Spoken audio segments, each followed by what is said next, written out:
Hey guys, it's Jess. What's up? And welcome back to the next episode of Wardrobe 101.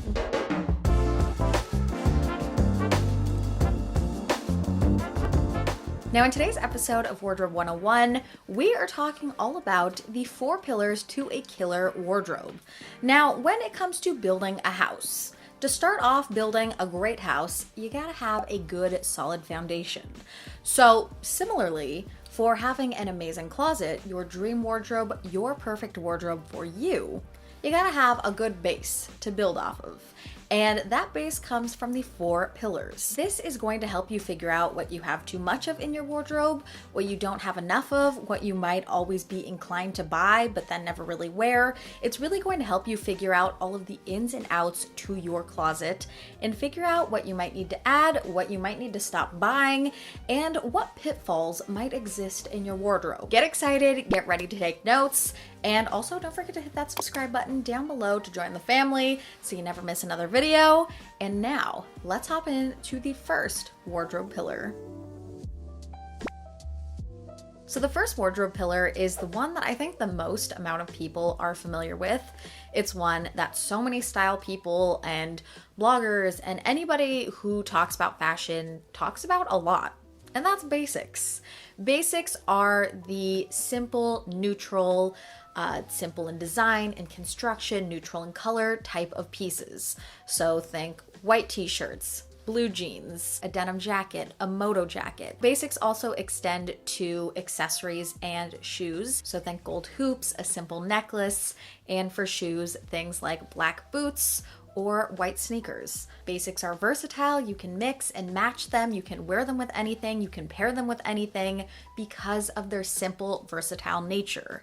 Now, basics are, I think, the most important part of a wardrobe because by starting with one basic, you can build an entire outfit. You can pair them with your favorite pants, no matter what the design or color is. You can style a little black dress dressed up or dressed down. Because they are so versatile and wearable and you're gonna get a lot of use out of them, you wanna make sure you're investing into good quality pieces that are going to last you a long time. The amount of each of these 4 pillars is going to be different in everybody's wardrobe, but I would say a good rule of thumb is that basics are typically going to be one of the most abundant or biggest pieces of your wardrobe. And to close out the segment before we hop into our second pillar, I have a quote from Mr. Christian Dior, and that quote says, "Without foundations, there can be no fashion."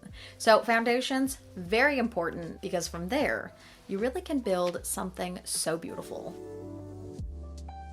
Wardrobe pillar number 2, classics.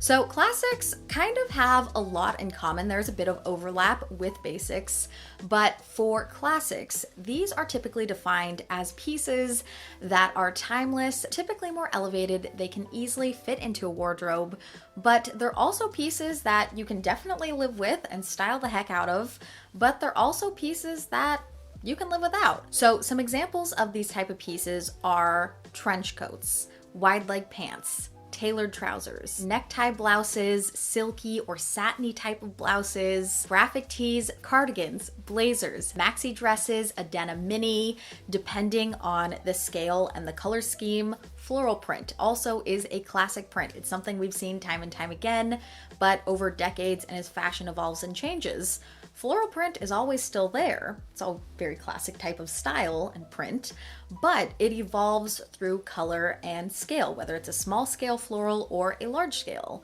And that's how you can tell the difference between a 1920s floral and a 1960s floral. And similarly, a classic type of fabric is something like velvet.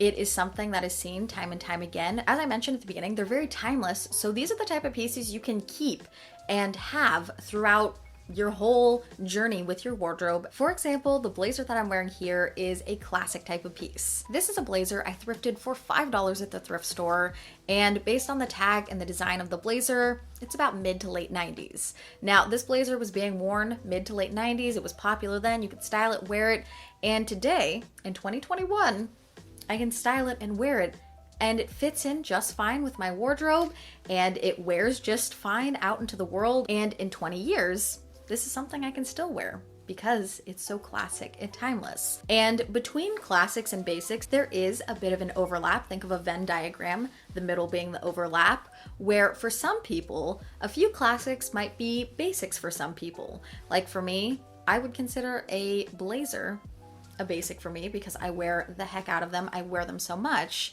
But for some other people, a blazer might be more of a classic piece because it's a piece you might, reach for here and there, but it's not something you're going to reach for every single week or every other day. But it's a piece you might wear once or twice a month to spice things up. But no matter what, it's a piece you can reach for. It's reliable, it looks great, and of course, it's timeless. Moving right along, we've got wardrobe pillar number 3, which I think is my favorite wardrobe pillar, and that is statement pieces. Now, statement pieces are where you'll really get to have a lot of fun in your wardrobe, in your style, and in your closet. So statement pieces, I kind of did like a whole breakdown and really tried to define statement pieces and figure out what is it? What are the things that make a statement piece a statement piece? And I came up with 5 things. So statement pieces have at least one, sometimes more, sometimes all of these 5 things. First up, we've got color. So statement colors are kind of anything that make a statement. They're kind of just anything not in the nudes, neutrals, and basic color zones. Second on the list, we've got prints and patterns. Now, prints and patterns are kind of, there's that bit of overlap between here and classics because patterns and prints really rely upon the design and the colors of that print and pattern. So as I mentioned in classics, floral print is something we've seen throughout the years, time and time again. Depending on the colors and the scale and the designs, that's where we get the separation between statement and classic type of pieces. So if something is in more of a neutral design and a smaller scale, more subtle, then it's going to lean more on the classic side. But if we have an orange and yellow, very like groovy, wavy kind of floral print, very 60s-esque, making it more of a statement piece. Other examples of prints and patterns that are statement-y are things like animal print. So think cow print, giraffe print, zebra print, leopard print, cheetah print. Another big one for this current time period for spring and summer that is so trendy are the kind of cool checkered print in very cool and warped scales and designs. The third thing, which is fabric. Think of things like metallics, sequined fabric, velvet, corduroy, fun chiffon, or taffeta. All of these fabrics can make a piece a statement piece. So think of an entire dress composed of tulle. It is going to be a very statement-y type of dress. It's going to have a lot of volume, which kind of dips into the fourth one. Volume and fabric are kind of hand in hand a lot of time, but fabric and interesting fabrics really make a piece stand out. Number 4, we've got volume, just touched on it. Volume comes a lot of times from fabrics and certain ways of constructing a piece. Finally, we've got number 5, design elements.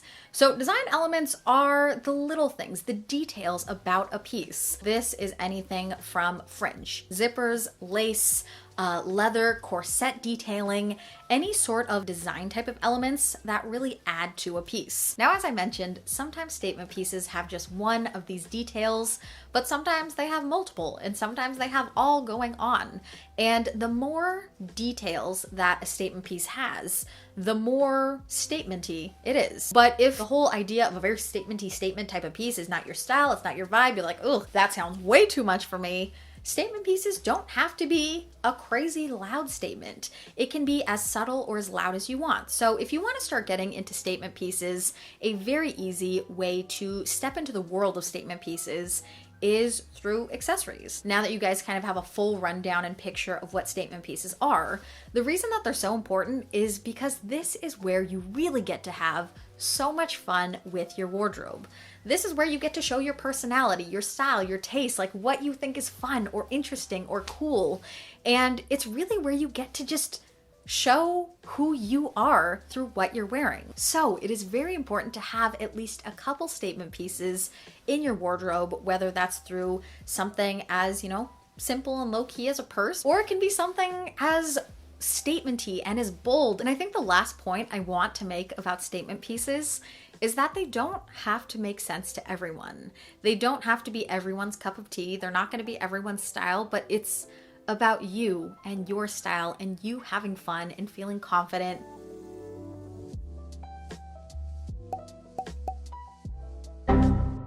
And our fourth and final wardrobe pillar is something that I think is also very frequently talked about in the whole fashion world, and that is trends. Now, trends are types of pieces that come in fashion, they go out of fashion, they're in style, they're out of fashion, they're popular, and then they're not.